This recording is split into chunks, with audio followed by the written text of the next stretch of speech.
Jake Miller wasn't the kind of man who liked attention. After 15 years as a federal air marshal, he had learned to blend in, just another face in the crowd. When he boarded Flight 732 from Dallas to New York, all he wanted was peace.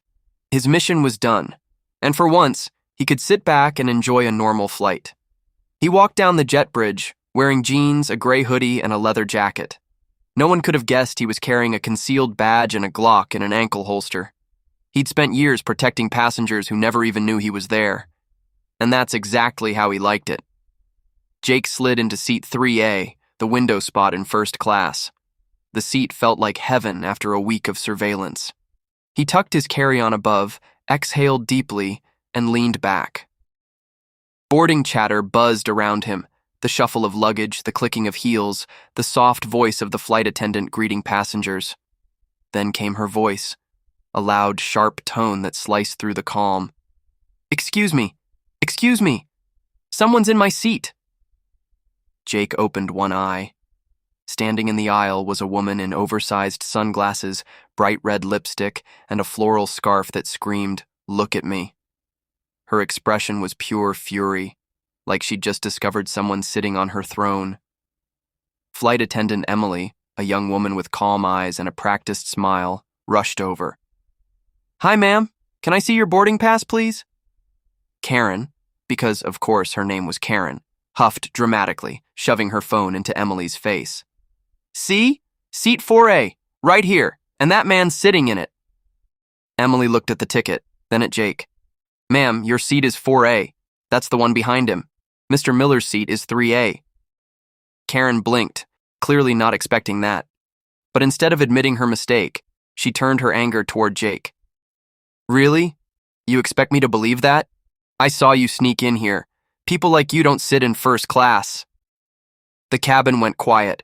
Passengers glanced up from their phones, pretending not to stare. Jake sighed quietly, setting down his water bottle. "Ma'am," he said evenly, "this is my assigned seat. Please take yours." Karen's eyes widened, as if no one had ever dared speak to her that way. "Excuse me? Do you know who I am?" Jake leaned back, unimpressed. "No, and I'd like to keep it that way." A businessman across the aisle coughed, hiding a smirk behind his hand. An older woman shook her head. Emily tried again. "Ma'am, please, let's not make a scene." But Karen was already in full meltdown mode. "Oh, I'm making a scene, all right, because this man," she pointed at Jake, her voice rising, "doesn't belong up here. I paid for comfort, not confrontation." Jake stayed still, calm, hands resting on his lap. His eyes, however, were locked on hers, cold, steady, unshaken. "Ma'am," he said softly, "this isn't the hill you want to die on." The passengers chuckled nervously. Karen, flushed red with rage, snapped, "Don't you dare talk to me like that!" And then, it happened. With a wild swing, Karen slapped Jake across the face. The sound cracked through the cabin like thunder. Gasps filled the air. A man dropped his coffee. Someone whispered, "Oh my God." Jake froze for half a second. His hand went to his cheek, not out of pain, but disbelief. He slowly turned his head toward her, voice dangerously low. "Ma'am," he said, eyes narrowing, "you just assaulted a federal officer." Karen's face twisted. "What? You're lying!" Jake reached into his jacket pocket and pulled out a black leather badge holder. He flipped it open with a single practiced motion. The gold Federal Air Marshal badge gleamed under the cabin lights. Karen's confidence evaporated instantly. "Wait, you're serious?" Jake nodded once. "Very." The flight attendant, Emily, stood frozen, jaw dropped. "Oh my God, Jake!" He raised a hand calmly. "It's all right, Emily. I'll handle it." Karen's voice trembled. I didn't know. You don't even look like one of them." Jake's tone was quiet, but every word hit like a hammer. "That's the point." The businessman across the aisle leaned in, whispering, "Lady, sit down before you get arrested." Karen finally sank into her seat, shaking, her fake composure slipping away. The rest of the passengers pretended to mind their business, but the tension was thick enough to cut through. Jake rubbed his cheek, still red from the hit, and stared out the window. The engines roared to life as the captain announced takeoff. Emily leaned over. "You okay?" Jake gave a half smile. "I've been hit harder by turbulence." The flight attendant snorted softly, trying not to laugh. As the plane lifted off the ground, Karen crossed her arms tightly, muttering under her breath. But she didn't say another word, not after realizing she had just slapped the one person she really shouldn't have. Jake leaned back in his seat, eyes half closed again. Another day, another drama. But something told him this flight was far from over. Okay, hold up. This Karen really thought she could slap an Air Marshal on a plane? Bro, she just unlocked the worst kind of turbulence possible. I'm already getting second-hand embarrassment. The flight had been in the air for less than 30 minutes, but you could already feel the tension crackling through first class. Karen sat stiffly in her seat, sunglasses back on like armor. Every few minutes she'd mutter something under her breath, loud enough for others to hear, but quiet enough to pretend she wasn't talking to anyone. Jake sat 2 seats ahead, pretending to read the in-flight magazine. In reality, his eyes flicked between the reflection on the window and Karen's shadow behind him. He'd been on dozens of flights where people got angry, but this was different. There was something unpredictable about her. Flight attendant Emily passed by, handing out drinks with her usual professional calm. When she got to Jake, she whispered, "She's been asking questions. Wanted to know if you're really an Air Marshal." Jake raised an eyebrow. "And what did you tell her?" "I told her not to test it." Emily smirked, but the tension didn't fade from her eyes. Across the cabin, Karen scrolled aggressively on her phone, grumbling to the woman beside her. "I'm telling you, this is ridiculous. I paid for first class, and now I'm stuck near a man pretending to be FBI or whatever he said." The other woman gave a polite, uneasy smile and looked away, pretending to nap. Jake took a slow sip of his coffee. "Just stay calm," he told himself. "She'll settle down soon enough." But he was wrong. When the plane hit a patch of mild turbulence, the captain's voice came on over the speaker. "Ladies and gentlemen, please fasten your seatbelts. We'll be experiencing a few bumps for the next 10 minutes. Everyone clicked their belts, except Karen. Instead, she unbuckled and stood up, shouting, "I need to speak to the captain right now!" Emily hurried over, her professional smile faltering.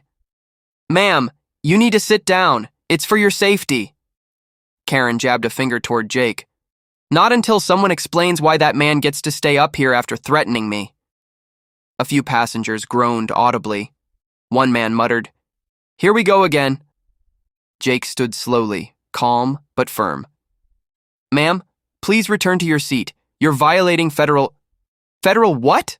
Karen barked. "You don't scare me, Mr. Fake Badge." Before Emily could intervene, Karen reached into her oversized purse and pulled out her phone, shoving it in Jake's face. "I'm recording this. Everyone's going to see how this airline treats paying customers," she screamed. The camera shook as she zoomed in on Jake's face, her words dripping with venom. "Look at this man. He thinks he's above the rules. He assaulted me earlier. Yes, you did, by threatening me." Jake didn't flinch. He looked straight into the lens, voice level and measured. "Ma'am, for your sake, I'd advise you to stop recording and sit down." Karen cackled. "Oh, what are you gonna do? Arrest me mid-air?" Jake's expression didn't change. "If necessary." That silenced her for a second. The passengers were glued to the scene now.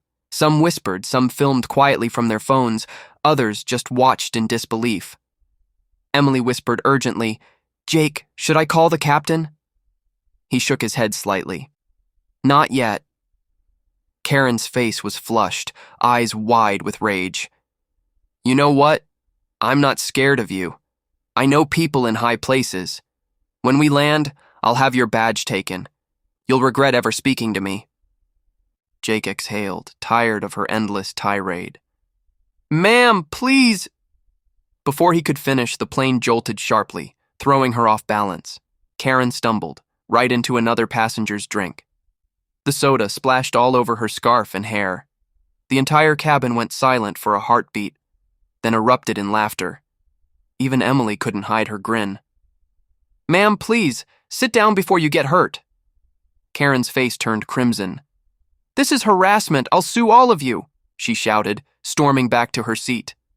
Jake finally sat back down, the faintest smile tugging at the corner of his lips. The businessman behind him leaned forward and whispered, Man, I don't know who you are, but this is better than in-flight entertainment. Jake chuckled softly. Trust me, I didn't sign up for it. A few minutes later, Emily came by again, whispering, Captain's aware. Security will be waiting when we land. Jake nodded. Good. Let's just make it through the next hour. Behind them, Karen could be heard complaining to herself, whispering insults, and dramatically sniffing as if she were the victim. But for the rest of the flight, she stayed seated, pouting, glaring, and clearly plotting her next outburst. Jake leaned back, looked out at the clouds, and thought, if this is what first class looks like now, I'm sticking to economy next time. The calm didn't last long, because when they began to descend toward New York, Karen had one more stunt left in her, and this time the entire plane was about to see why you don't mess with an Air Marshal. Yo, I actually feel bad for the passengers. Imagine paying for first class seat, getting a row in front of Karen's show, and Jake, the dude's calmness, legendary. I would have lost it. The seatbelt sign flicked on as Flight 732 began its slow descent into New York. The engines hummed, the city lights shimmered below, and for a brief moment, it felt like things might end quietly. But peace never lasts long when Karen is on board. She had spent most of the flight sulking in silence, occasionally mumbling about reporting everyone. But now that she saw the skyline, her courage came roaring back. She unbuckled her seatbelt, again, despite Emily's quick warning. Ma'am, please remain seated. We're preparing for landing. Karen ignored her. She stood up, hair frizzed, scarf still stained from the earlier soda spill. I'm not sitting down until I talk to the captain, she barked. This is unacceptable. Jake, seated a row ahead, exhaled slowly. Here we go again. The other passengers groaned audibly. A man near the back shouted, Sit down, lady. Karen spun around. Excuse me? You don't talk to me like that. Emily hurried down the aisle. Ma'am, if you don't sit down right now, you could be restrained. Karen gasped dramatically. Restrained? For wanting customer service? Oh, this is rich. I'll have your job too, sweetie. Emily's polite smile didn't waver, but Jake could see the tension in her jaw. Jake unbuckled quietly and stood up. Ma'am, please take your seat. Karen turned to him, glaring. Oh, look, the fake Air Marshal again. What, you gonna tase me now? Jake's voice dropped low, calm but sharp. If you don't sit down, I'll have to detain you until law enforcement boards the plane. You've interfered with the flight crew. That's a federal offense. Karen blinked, clearly not understanding how serious that was. Oh, stop acting like you're some kind of hero. You've embarrassed me in front of everyone, and I'm not leaving this plane until I get an apology. That was the final straw. The captain's voice came through the intercom, firm and clear. Passengers, we're on final approach. Everyone must be seated. Ma'am in row 4, this is your final warning. The entire plane stared at Karen. She froze, caught between pride and fear. Finally, she scoffed. Fine, and flopped into her seat. But this isn't over. Jake sat back down too, giving Emily a nod. The flight attendant mouthed thank you and strapped herself in. As the plane touched down smoothly, a wave of relief washed over the cabin. The wheels screeched against the runway, and the familiar thunk-thunk echoed as the plane slowed to taxi speed. A few passengers even clapped softly, not for the landing, but because it meant the chaos was finally over. Or so they thought. As soon as the seatbelt sign turned off, Karen sprang up again, yanking her bag from the overhead bin. I'm getting off first, she snapped, elbowing past the businessman. I have connections, and I'll have the FAA hear about this. Emily, already near the front, stepped in front of her. Ma'am, please wait for the door to open. Security will assist you. Karen frowned. Security? For what? I didn't do anything wrong. Jake stood up behind her, his tone even. You assaulted a federal officer and disrupted a flight crew. You're not walking off this plane freely. Karen laughed nervously. Oh, please, you're bluffing. You're just some wannabe with a badge. At that exact moment, the door opened, and 2 uniformed airport police officers were waiting at the jet bridge. The captain himself stepped out from the cockpit. This the passenger? He asked, nodding toward Karen. Jake nodded once. That's her. Karen's jaw dropped. Wait, what? You called the police on me? The captain crossed his arms. Ma'am, you struck a federal air marshal, refused crew instructions, and endangered this flight. You're being detained. The officers moved in. One spoke calmly. Ma'am, please come with us. Karen backed away, stammering. No, this is insane. He provoked me. I didn't mean to. But the officers had already taken her by the arms. Passengers leaned into the aisle, watching the scene unfold like a live movie. Someone whispered, Karma served cold. As they led her off the plane, Karen tried one last desperate plea. This isn't over. I'll sue you all. You can't do this to me. Jake simply replied, You did it to yourself, ma'am. The moment she was gone, the cabin broke into applause. Not the polite kind, the loud, relieved, we've had enough kind. Emily leaned against the wall, letting out a breath.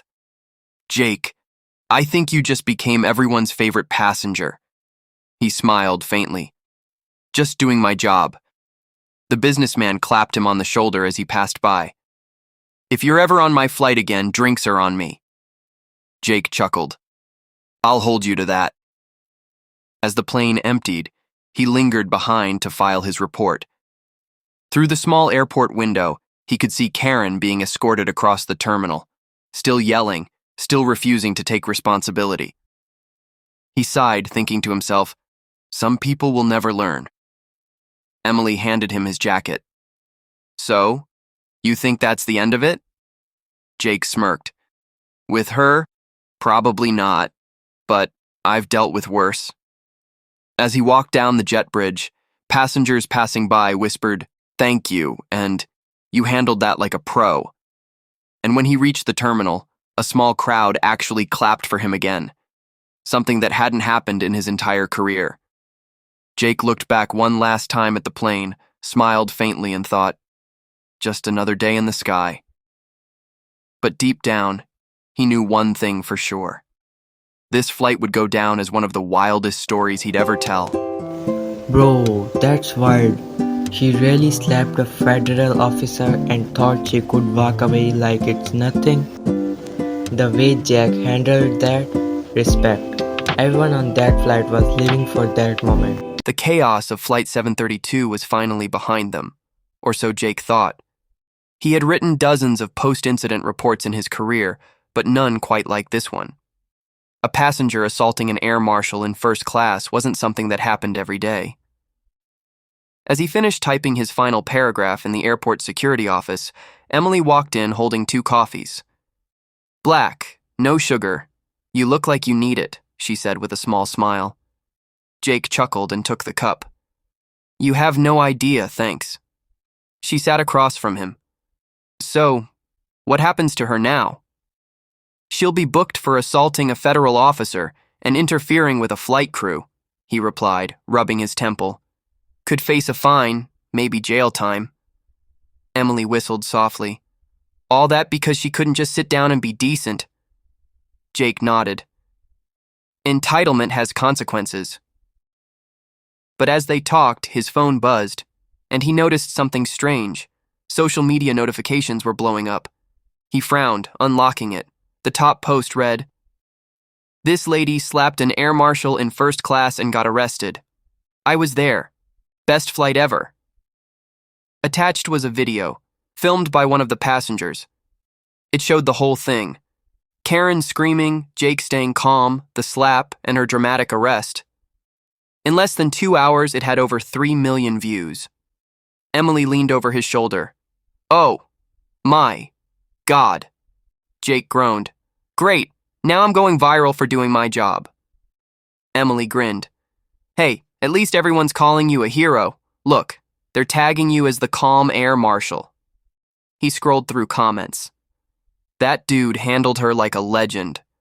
Karen just got a first-class ticket to jail. Can we get more Air Marshals like this guy?" Jake shook his head in disbelief. "People are wild," Emily laughed. "You've officially become a meme. Welcome to the internet." A week later, Jake sat in a quiet coffee shop near the airport, reading an email from the FAA. Karen had officially been fined $42,000 and banned from flying on that airline for life.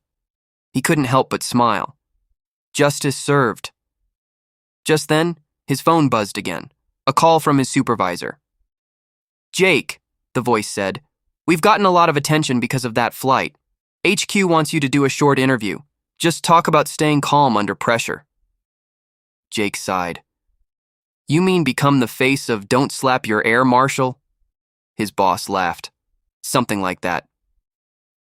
Later that afternoon, a small camera crew set up in front of a blue backdrop. Jake sat down, adjusting his tie, trying not to look too uncomfortable. The interviewer smiled. "So, Jake, you've been called the Calm Marshal online. How does that feel?" Jake shrugged slightly. "I didn't expect it. I was just doing my job. The credit really goes to the flight crew, especially Emily." "Would you say this was your craziest flight?" He chuckled. "Let's just say, I've seen turbulence, but never human turbulence like that." Everyone in the room laughed. That evening, the interview aired online, and once again, it blew up. Clips of Jake's calm composure were shared everywhere. News outlets titled it things like, "Air Marshal's chill response goes viral after Karen slap incident." Meanwhile, Karen's mugshot was circulating on social media, paired with captions like, "When first class doesn't come with anger management." Public sympathy leaned entirely toward Jake and the crew. Even the airline issued a statement. "We commend the professionalism of our staff and security personnel during an in-flight disruption on Flight 732. Jake read the post and just smiled. Not bad for a week's work. A few days later, he boarded another flight, this time as a passenger heading home. As he walked down the aisle, a man whispered, "Hey, it's him, the Air Marshal from the video." A few people even clapped. Someone said, "You're a legend, man." Jake raised a hand modestly. "Just doing my job, folks." Emily happened to be on the same crew again. When she saw him, she grinned. "Back in the skies already?" He smirked. "Can't let one Karen keep me grounded." She laughed. "Well, if we get another one, I'm sitting next to you this time." "Deal," Jake said. The flight took off smoothly, and for once the cabin stayed calm. No screaming, no entitlement, just peace above the clouds. As the plane glided through the golden sunset, Jake looked out the window and thought about how strange the world had become, how one wild moment of patience had made him an online hero. He chuckled softly. Not bad for a quiet day's work. Meanwhile, at a local news station, a producer handed over a report. "Breaking! The passenger from the viral Air Marshal slap incident claims she was set up and plans to sue." The anchor read it, sighed, and said, "Some people just don't learn." The camera panned out. The story cut back to footage of Jake's calm reaction, the perfect image of grace under pressure. And as the clip replayed, the internet once again did what it does best, turning chaos into comedy and a calm hero into a legend. See, karma doesn't miss a flight. That's what happens when entitlement meets consequences.